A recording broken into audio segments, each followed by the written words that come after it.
Je pense que le plus important, c'est d'éviter de s'auto-censurer. Il faut être curieux des autres. Revenir en Guadeloupe, c'est important. Mais voyager pour aller s'imprégner de tout ce qui se fait de meilleur un peu partout dans le monde pour pouvoir être un acteur pour notre pays, la Guadeloupe. Je m'appelle Ganesh Pédurand. Je suis conseiller outre-mer au sein de l'Association des régions de France et je suis aussi un ancien sportif de haut niveau puisque j'ai été 10 ans en équipe de France de natation. Mon parcours, il a commencé en Guadeloupe. C'est là où j'ai grandi, dans la commune du Gosier. Après avoir fait mon collège et mon lycée, je suis parti à Toulouse, d'abord pour le sport de haut niveau, et puis ensuite, dans ma carrière professionnelle, donc d'abord peut-être en termes d'études, j'ai fait un master en école de journalisme, puis j'ai fait un autre master à Sciences Po en affaires publiques, et puis ensuite j'ai été collaborateur parlementaire avec un député de la Guyane. Ensuite, j'ai été manager en cabinet de conseil dans le groupe Capgemini, et puis là, ça fait 1 an et demi que j'ai rejoint l'Association des régions de France en tant que conseiller outre-mer, notamment, mais aussi culture, sport, jeunesse et citoyenneté. En France, c'est pas forcément toujours évident de mêler la carrière sportive avec les études. Ça m'a pas empêché de faire quelques résultats. J'ai été 6 fois champion de France toutes catégories. J'ai été vice-champion olympique de la jeunesse sur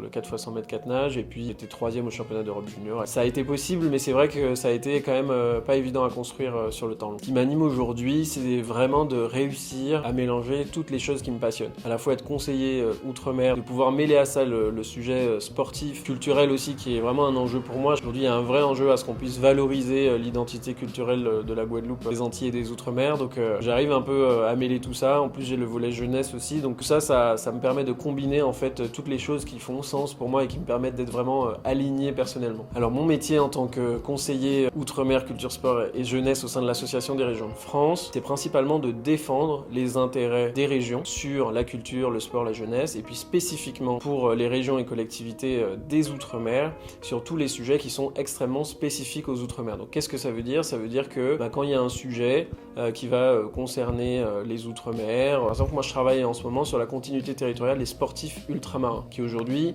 doivent se rendre dans l'Hexagone ou en Europe pour pouvoir participer aux compétitions nationales, internationales. Je vais rencontrer le ministère des Sports, le cabinet de la ministre des Outre-mer pour qu'on puisse échanger, l'Agence nationale du sport, les collectivités, essayer finalement de trouver des points d'entente, des consensus pour mieux accompagner ces sportifs, ces associations, ces ligues et les collectivités pour financer ces trajets des sportifs ultramarins. C'est vrai qu'on a une histoire très forte en termes de sport aujourd'hui en Guadeloupe, on en est fiers. Je pense qu'il y a des raisons peut-être un peu historiques, quand on sait tout ce qui s'est passé pendant l'esclavage et le fait que nos ancêtres ils ont dû résister pour tenir sous l'esclavage puis sous la colonisation. Peut-être aussi qu'on a gardé des gènes de personnes physiquement puissantes, psychologiquement résilientes. Après, je pense que il faut qu'on continue à mener le combat.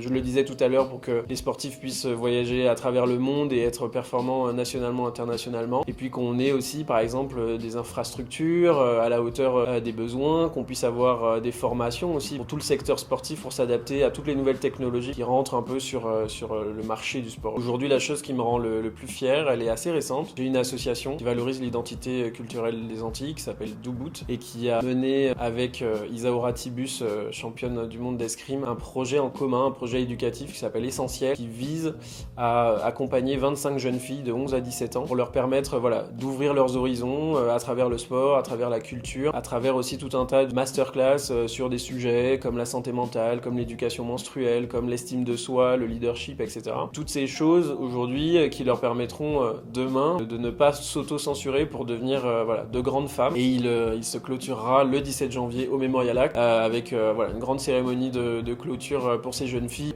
tout un tas d'activités sportives et culturelles. Donc ça c'est vraiment le projet qui me rend le plus fier aujourd'hui. Je pense que le plus important, c'est d'éviter de s'auto-censurer. Je sais que c'est facile de le dire comme ça, mais c'est moins facile à faire dans les faits. Et je dirais que pour y arriver, il faut être curieux des autres, il faut essayer de rencontrer des gens, de rencontrer des personnes qui vous inspirent. Donc de la curiosité, je pense que c'est le plus important. Voyager peut-être aussi, revenir en Guadeloupe, c'est important, mais voyager pour aller s'imprégner de tout ce qui se fait de meilleur un peu partout dans le monde pour notre pays, la Guadeloupe. On peut me suivre du coup sur les réseaux sociaux classiques, notamment Instagram, ganesh.pédurand, et puis aussi sur Instagram de Doubout Events, et puis le compte d'Essentiel, le programme qu'on a lancé, Essentiel comme ça se prononce, avec E2LES à la fin. Un prochain, un peu naturellement, je dirais Isaura Tibus. Merci beaucoup, merci le Pige et à bientôt.